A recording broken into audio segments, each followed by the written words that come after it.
What's up guys, TechLab here, and in today's video we got something a little bit exciting because it's something that we've been waiting for a long time, and we know that you guys have too. We've done a lot of content on the Intel Arc A770 that we bought at launch, but it's time now to look at its little brother, the Intel Arc A750. Now, for those of you that regularly watch the channel, you would have seen that we've done many videos on the Intel Arc A770, and we've been actually pretty impressed with the card.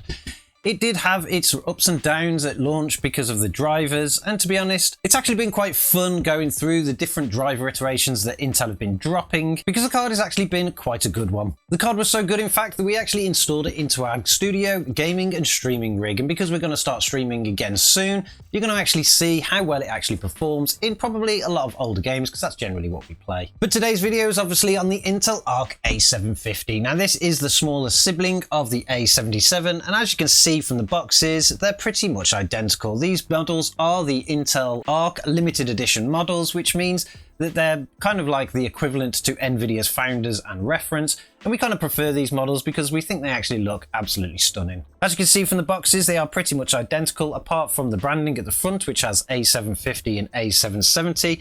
And when we get inside the box, you'll see that there's probably not a lot of difference in the card itself either. Now, we actually love the way that the Intel Arc graphics cards look, particularly the limited edition models. They're actually pretty smart looking and they're built extremely well. So this is the Intel Arc A750, and as you can tell, it looks pretty much identical to the A770. There are some differences though when it comes to the aesthetics of the cards.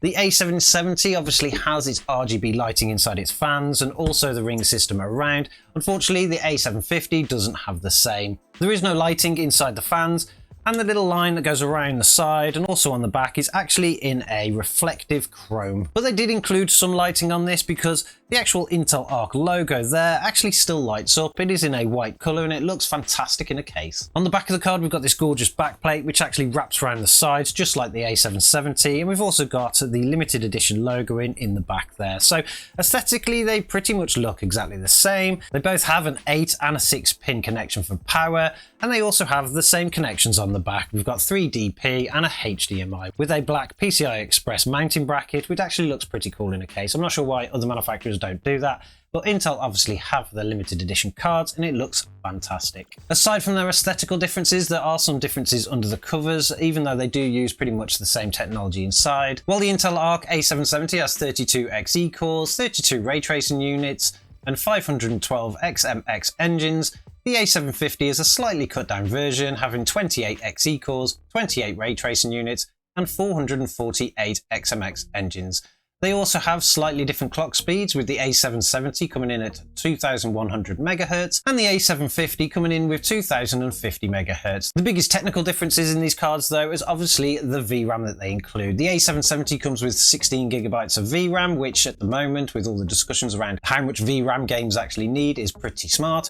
Whereas the A750 only comes with 8. Now, will that 8 versus 16 actually reflect across when it comes to gaming? Well, there's only one way to find out, and to do that, we had to benchmark it. So we've had this card now in our benchmarking rig for over a week, and we've tested pretty much everything that we could, with the focus for today's video on our test suite of 7 games. Now, the 7 games that we use are reasonably modern games, and they test all different aspects of a PC. Some of them are slightly more CPU intensive, some of them are more GPU intensive, and we've also tested at 3 different resolutions just so that we can actually put these cards under a little bit more pressure at times and then not so much at others. So let's take a look at the benchmarks we did, and then we'll discuss the results that we got.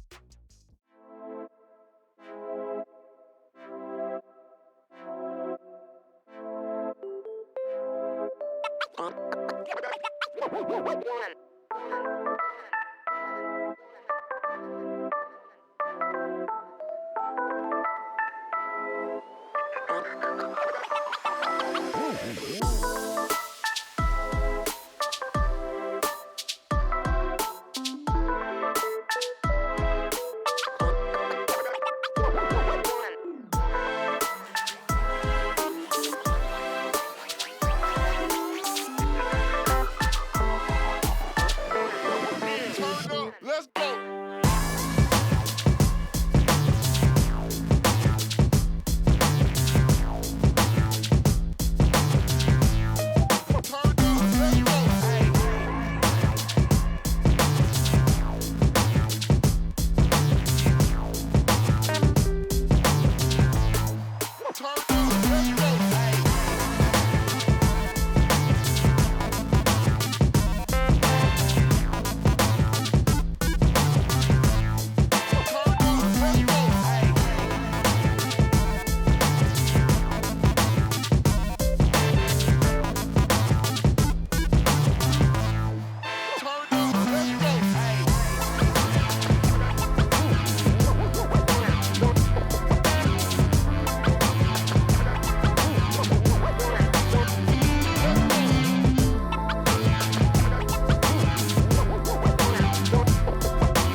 Now, I'm not going to lie, looking at the benchmark results, we are super impressed with the Intel Arc A750. Now, for a card that actually, I'm not really sure what this card is come out to compete with. When it comes to price, it's around £230, or at least that's what we paid for it. It's obviously cheaper now than it was when it was released, but it's kind of competing with what you would consider the AMD Radeon RX 6600 or the Nvidia GeForce RTX 3050. And in terms of performance, we are super impressed with this. On all the games we tested, we had absolutely no issues, no driver issues, no weird crashes, nothing like that. Everything played perfectly fine, which is expected for a list of more modern games.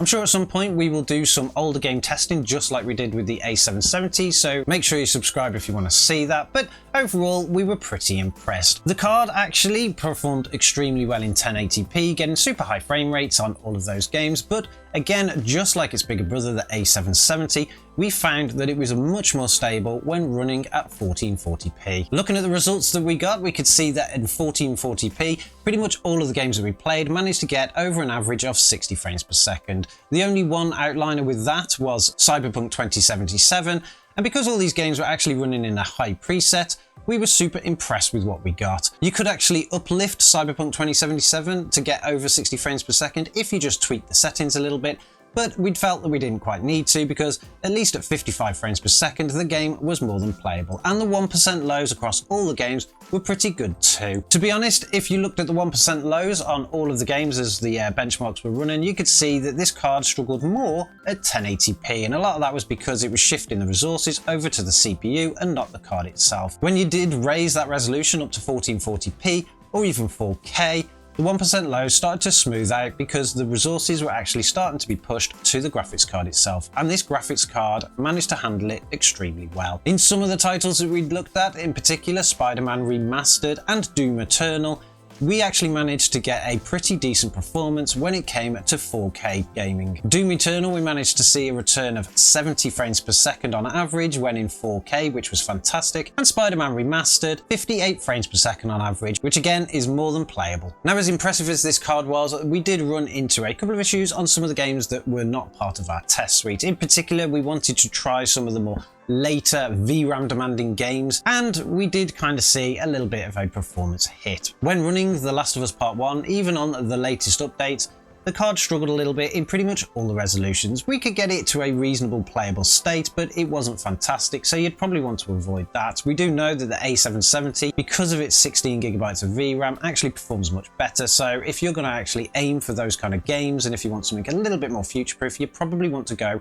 for the A770. We also found a few weird issues when trying to start some of the older titles, particularly DirectX 11.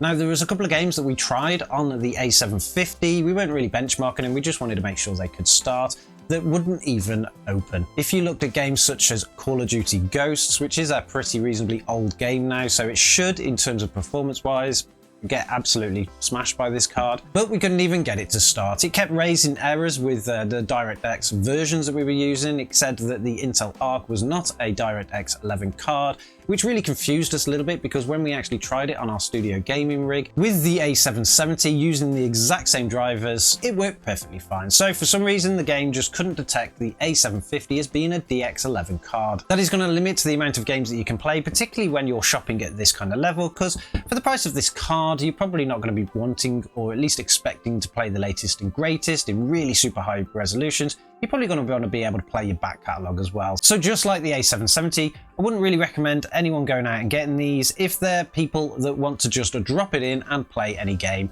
These are really, at the moment, because they're first generation, designed for those people that don't mind the odd tinkering with their graphics card and playing around to get them to work. But if you are a tinkerer, this is probably the one that you should get because you're not going to have full expectations, and it is also dramatically cheaper than the A770 at the moment. We were looking up the prices of graphics cards just before this video, and because we managed to get this one for about $230, I think it's a pretty good bargain. The A770 though hasn't dropped as much as I would have liked. We picked our A770 up for about £380 just at the launch day. It was roughly around that figure. And if you look them up now, if you can even find them in stock, they're still around $350. So they've had a little bit of a drop, But is that £100 or £100 plus difference between this card and the A770 actually worth it? Well, it depends on what you play. If you don't mind playing the older style titles or reducing the settings a little bit, go for the A750. You will need to do a little bit of tinkering, just as I said before, and if you're that kind of tinkerer, you're going to love that anyway. But if you are into the latest games and you want a bit of a future in your card, you don't want to wait around for games to be fixed from their problems at launch, then go for the A770. We are super impressed with the A750 already. We're actually going to straight away throw this back into the test rig, and we've got lots more testing to do. We know that you guys want to see some ray tracing benchmarks. We're going to be doing that. You want to see some more benchmarks of older games to see what we can and can't play and what the performance is like. We're going to be doing that. So make sure you subscribe to the channel if you want to catch that content. I'm going to get this card reinstalled back into the test system and get on with some more benchmarks, and we will catch you in the next one.